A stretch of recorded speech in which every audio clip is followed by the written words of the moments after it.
Kita sering membayangkan pasar sebagai sesuatu yang netral, sesuatu yang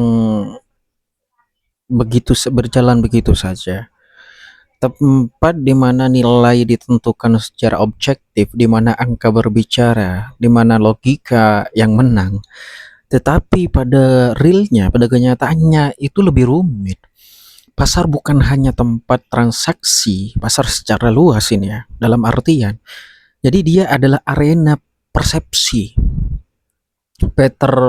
Belger sama Thomas Lukman itu pernah menulis dalam The Social Construction of Reality. Reality is socially constructed. Begitu menurut. Jadi realitas tidak berdiri sendiri, dia dibentuk oleh manusia. Jadi menurut mereka realitas itu tidak berdiri sendiri, dia dibentuk oleh segerombolan manusia. Dan yang lebih penting, lebih urgent itu dia dipertahankan oleh kebiasaan. Jadi pada artinya apa yang kita anggap penting di pasar itu seringkali bukan karena nilai sejatinya, tetapi karena itu yang terus diulang. Misalkan cabai merah terlihat penting karena semua orang membicarakannya. Dia hadir di berita, kemudian di pasar, di percakapan sehari-hari masyarakat. Jadi pada akhirnya terbentuk satu keyakinan bersama di dalamnya. Ini komoditas utama, komoditas yang mahal pada saat ini. Kemudian sekarang kita lihat cabai jamu.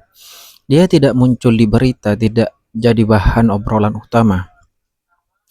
Padahal secara fungsi dia masuk industri, punya permintaan yang stabil dan juga bisa disimpan dalam waktu yang lama. Tapi karena tidak masuk dalam realitas bersama, dia seperti tidak ada, sepi. Inilah yang oleh Pierre Bourdieu disebut sebagai symbolic power, kekuatan untuk menentukan apa yang dianggap penting, apa yang dianggap benar. Bukan dengan paksaan memang, tapi dengan pengulangan berkali-kali, dengan iklan, dengan pembicaraan. Dan yang menguasai pengulangan tentu saja menguasai persepsi. Sekarang masuk ke lapisan berikutnya. Kenapa petani tetap mengikuti arus? Kalau sudah tahu seperti itu, ya karena manusia tidak hanya mencari keuntungan pada dasarnya, mereka mencari legitimasi. Email Durkheim itu menjelaskan bahwa individu sangat dipengaruhi oleh fakta-fakta sosial, yaitu norma dan kebiasaan yang dianggap wajar di dalamnya. Artinya ketika satu desa menanam cabai merah, maka menanam cabai menjadi normal dan menjadi normal lebih kuat daripada menjadi benar. Ini menjelaskan kenapa banyak keputusan ekonomi terlihat tidak rasional, padahal secara sosial sangat masuk akal. Sekarang kita tarik lebih tajam lagi ya. Pasar tidak hanya mencerminkan kebutuhan masyarakat, dia mencerminkan kekuasaan politik bisa saja ada di dalamnya.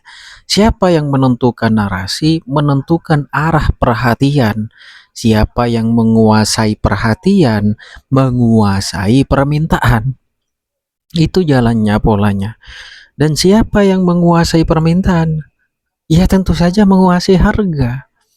Ini bukan teori kosong, ini pola yang terus berulang-ulang kali di pasar dan ini sudah menjadi fakta sosial.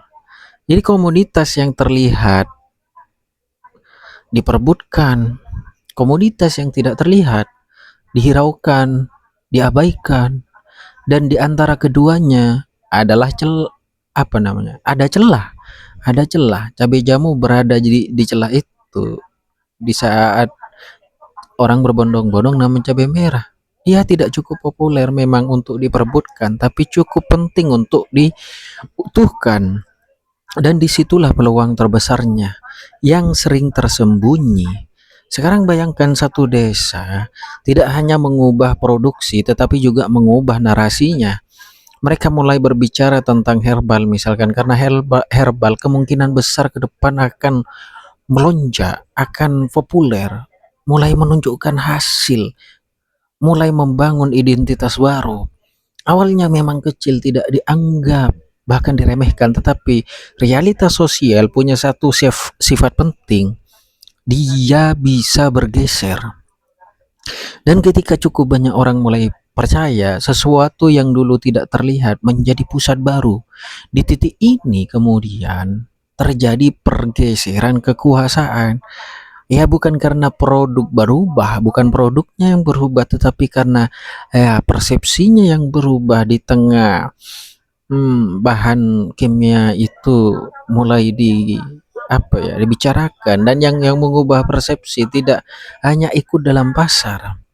Mereka mengendalikan pasar itu secara konsisten, seperti yang pernah dikatakan oleh Michael Hallcott itu, power is everywhere.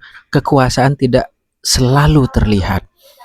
Dia ada dalam cara kita berpikir, dalam apa yang kita anggap normal, serta dalam apa yang kita pilih tanpa sadar. Dan di dunia komoditas, yang memahami ini tidak hanya mencari peluang, mereka menciptakan peluang itu.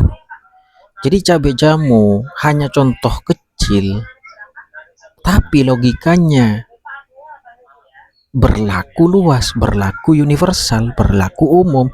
Karena pada akhirnya yang menentukan nilai itu bukan hanya apa yang ada, tetapi apa yang dipercaya bersama bahwa itu layak untuk diperhatikan. Wah, kenapa saya mengambil contoh cabai jamu dan cabai rawit di sini, cabai merah dan semacamnya, cabai pedas itu? Ya karena memang saat ini kita lihat saja ya, komoditas apa saja dalam artian sayur-sayuran dan semacamnya.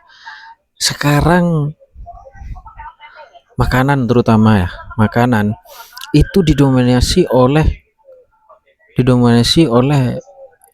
obat-obat kimia. Kemungkinan besar ke depan ini akan bergeser karena ada isu-isu yang variabel-variabel yang menentukan itu. Jadi herbal kemungkinan besar akan melonjak ke depannya. Demikian.